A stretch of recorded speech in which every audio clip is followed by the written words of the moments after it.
Assalamualaikum warahmatullahi wabarakatuh. Hai teman-teman, kami dari kelompok 4 Prodi Akuntansi Universitas Muhammadiyah Riau. Adapun topik yang kami bahas dalam video ini yaitu mengenai distribusi. Nah, di sini saya akan membahas pengertian saluran pemasaran. Saluran pemasaran adalah para pelaku bisnis atau semua perusahaan perantara yang terlibat dalam mendistribusikan produk dari produsen ke konsumen akhir. Saluran pemasaran dapat dilihat sebagai sekumpulan organisasi yang saling tergantung satu sama lainnya yang terlibat dalam proses penyediaan sebuah produk atau pelayanan untuk digunakan atau dikonsumsi. Dan di sini Hani juga akan membahas fungsi dan arus saluran pemasaran. Yang pertama yaitu ada informasi, pengumpulan dan penyebaran informasi riset pemasaran mengenai pelanggan, potensi dan pelanggan saat ini, mencakup pesaing dan pelaku kekuatan lain dalam lingkungan pemasaran. Yang kedua yaitu promosi, pengembangan dan penyebaran komunikasi persuasif mengenai penawaran yang dirancang untuk menarik pelanggan. Yang ketiga ada negosiasi, negosiasi usaha untuk mencapai persetujuan akhir mengenai harga. Yang keempat ada pesanan, komunikasi ke belakang yang bermaksud mengadakan pembelian oleh anggota saluran pemasaran kepada produsen. Dan yang kelima ada pendanaan. Pendanaan adalah penerimaan atau pengalokasian dana yang dibutuhkan untuk persediaan pada tingkat saluran pemasaran yang berbeda. Yang keenam itu ada pengambilan resiko. Pengambilan resiko di sini termasuk asumsi resikonya yang terkait dengan pelaksanaan kerja saluran pemasaran. Dan yang terakhir, yang ketujuh yaitu pembayaran. Pembeli yang membayar melalui bank dan lembaga keuangan lainnya kepada penjual atau konsumen. Nah, setelah fungsi yang kita bahas tadi yaitu masuk poin kedua yaitu jumlah tingkat saluran pemasaran. Jumlah tingkat saluran pemasaran, sebuah saluran tingkat 1 terdiri dari satu perantara penjualan seperti pengeceran. Sebuah saluran tingkat 2 terdiri dari 2 perantara. Dan pembahasan yang ketiga yaitu saluran dalam sektor jasa. Konsep saluran pemasaran tidak terbatas untuk didistribusikan barang-barang. Saluran pemasaran juga digunakan dalam pemasaran manusia sebelum tahun 1940. B. Merancang suatu sistem pemasaran. Dalam merancang suatu sistem pemasaran, perlu dilakukan analisis kebutuhan konsumen, menetapkan tujuan saluran pemasaran, mengidentifikasi alternatif saluran pemasaran yang utama, dan mengevaluasinya. Yang pertama, menganalisis tingkat hasil pelayanan yang diinginkan oleh konsumen. Pemasar harus memahami tingkat hasil pelayanan atau service puput level yang dibutuhkan oleh pelanggan sasaran. Saluran ini menghasilkan 5 pelayanan. Yang pertama adanya kesatuan ukuran, yang kedua waktu penantian, yang ketiga ada variasi produk, yang keempat ada kemudahan menyebar, dan yang kelima ada dukungan pelayanan. Yang kedua, menetapkan tujuan dan keterbatasan saluran pemasaran. Tujuan-tujuan saluran pemasaran itu harus dinyatakan menurut hasil pelayanan yang menjadi sasaran. Perencanaan saluran yang efektif menuntut produsen untuk menentukan segmen pasar mana yang ditujukan dan mana pemasar yang dapat cenderung secara substansional mengurangi persaingan atau cenderung menciptakan suatu monopoli.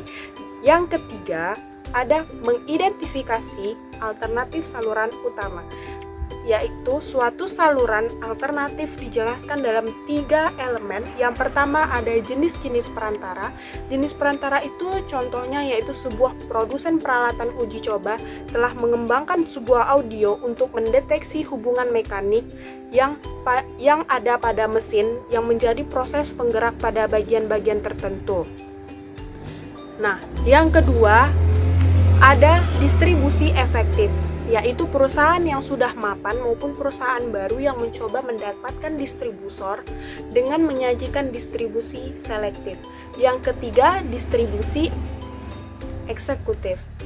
Nah, distribusi eksklusif yaitu produsen yang tertentu membatasi jumlah perantara yang menangani produk-produknya. Bentuk yang paling ekstrem adalah distribusi tunggal, di mana hanya penyerap tertentu saja yang dapat mendistribusikan produk-produk dari pemasaran tertentu.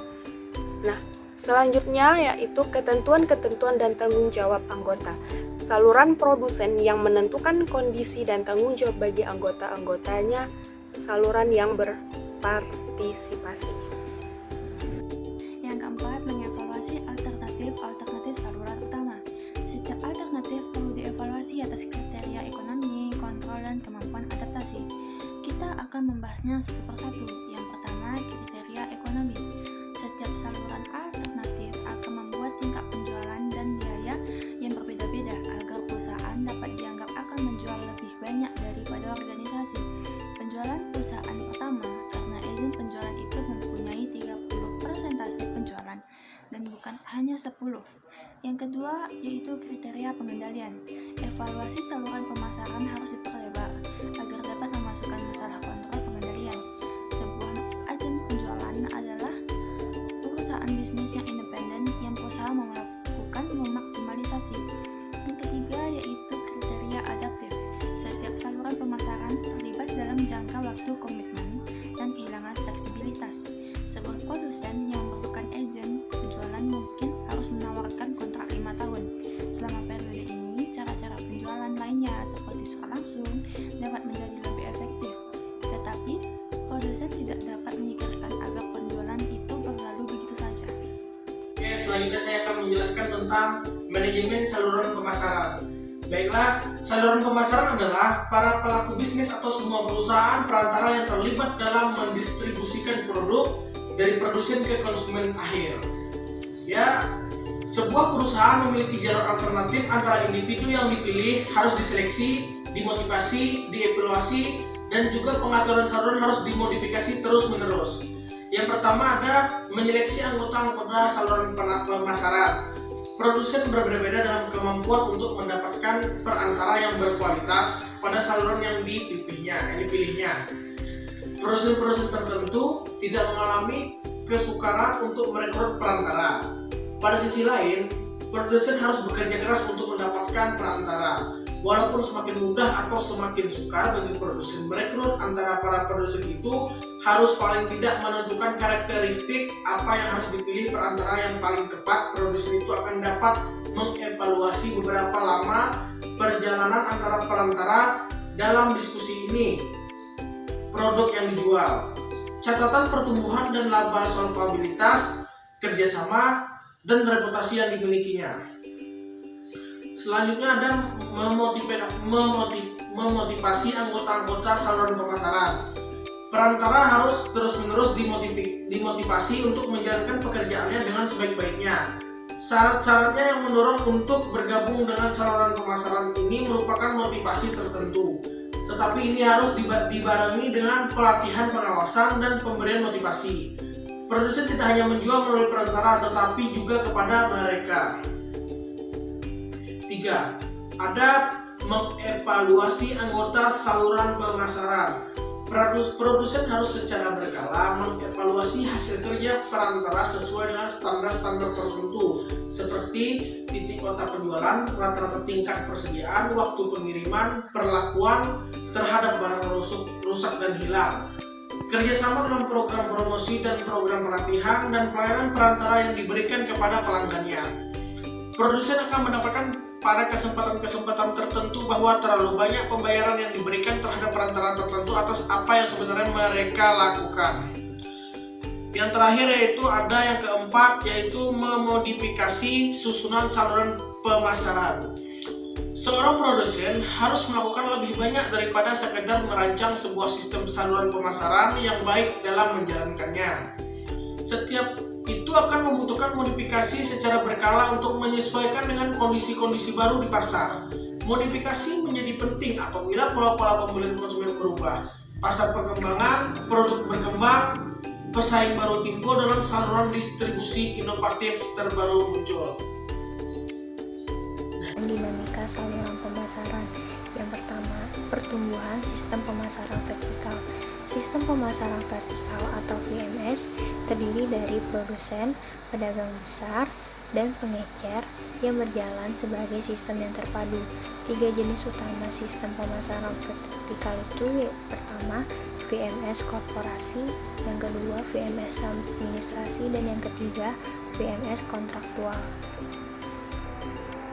Yang kedua, pertumbuhan sistem pemasaran horizontal. Perkembangan saluran lainnya adalah kesiapan 2 atau lebih perusahaan yang tidak saling terkait untuk menyatukan sumber-sumber dan program mereka agar dapat mengeksploitasi peluang pemasaran yang ada.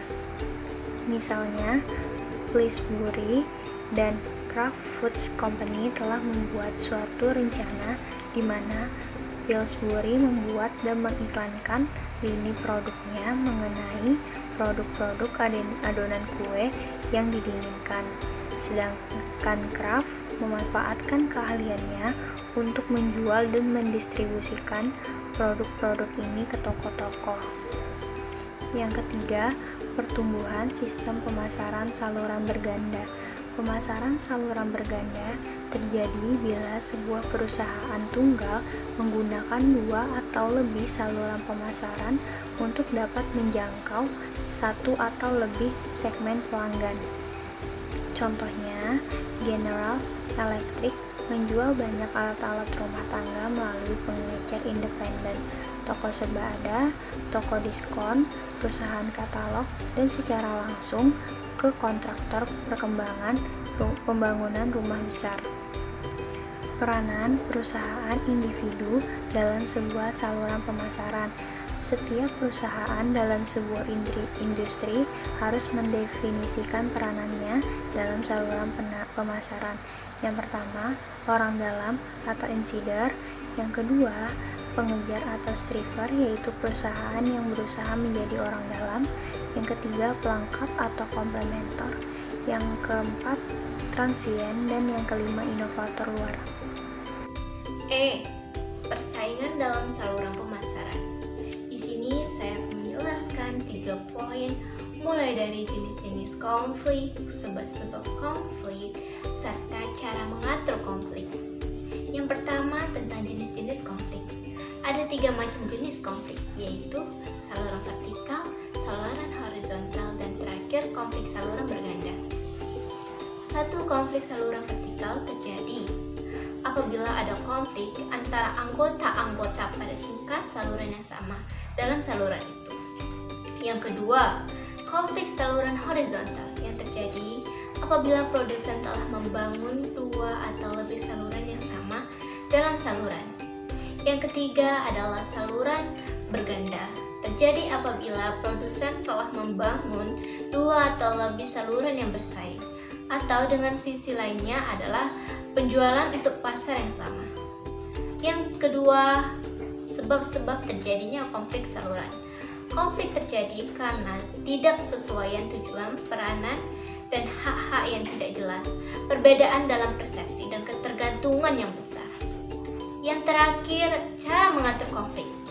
Ada 3 tahap untuk mengatur konflik ini. Yang pertama adalah pemulihan atau yang sering disebut dengan cooption, yaitu suatu usaha oleh salah satu organisasi untuk mendapatkan dukungan pemimpin dari organisasi lainnya dengan memasukkannya ke dalam dewan penasihat, sehingga mereka merasa bahwa pendapat-pendapatnya didengar. Yang kedua adalah mediasi, yaitu menyampaikan kepada pihak ketiga yang netral untuk mendapatkan menengah kepentingan kedua belah pihak. Dan yang terakhir adalah arbitrasi, yaitu apabila kedua belah pihak setuju untuk mengajukan argumen-argumennya kepada pihak ketiga untuk menerima kepentingan arbitrasi itu.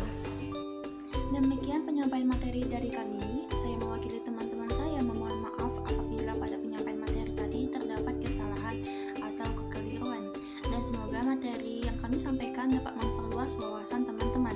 Terima kasih. kasih untuk perhatiannya. Wassalamualaikum warahmatullahi wabarakatuh.